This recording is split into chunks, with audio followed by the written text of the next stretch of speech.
YCP దూరంగా ఉండడం వెనుక పెద్ద ప్లానే ఉందా? వేటు కోసం వేచి చూస్తున్నట్లుగా వైసీపీ వేటు వెయ్యడానికి రెడీగా ఉన్న కూటమి ఈ సెషన్స్ అయ్యేలోపు ఏదో ఒక సెన్సేషన్ ఖాయమా?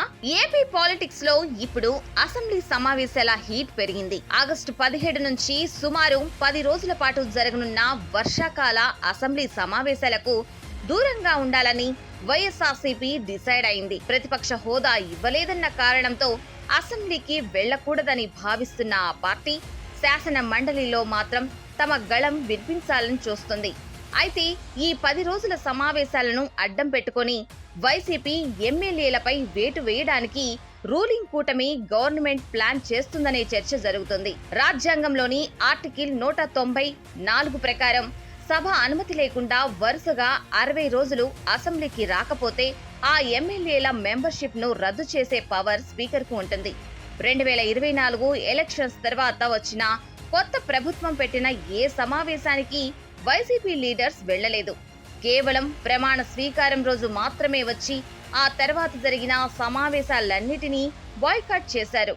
ఈ లెక్కన ఆల్రెడీ దాదాపు 70 పని దినాల పాటు సభకు దూరంగా ఉన్నట్టు అసెంబ్లీ వర్గాలు చెబుతున్నాయి. ఇప్పుడు జరగబోయే 10 రోజుల సమావేశాలకు కూడా వైసీపీ లీడర్స్ రాకపోతే ఈ గ్యాప్ మరింత పెరుగుతుంది. Speaker Ayyanna Patrudu digital attendance ద్వారా ఎవరెవరు రాలేదో అఫీషియల్ గా రికార్డ్ చేస్తున్నారు. దీనికి సంబంధించిన ఎలాంటి వివరాలు ఇవ్వకపోతే ఎమ్మెల్యేలపై అనర్హత వేటు వేయడానికి రూట్ క్లియర్ అవుతుంది. సభకు వెళ్లకపోయినా పర్వాలేదని, ఒకవేళ తమపై అనర్హత వేటు వేస్తే ఉప ఎన్నికలను ఎదుర్కొని ప్రభుత్వాన్ని ఇరుకున పెడతామని వైసీపీ ధీమాగా ఉంది.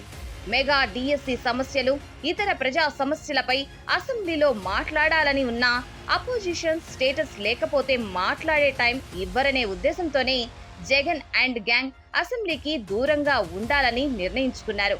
మొత్తంగా ఈ సమావేశాల ముగింపు నాటికి ఏపీ రాజకీయాలు ఎలాంటి టర్న్ తీసుకుంటాయనేది ఆసక్తికరంగా మారింది.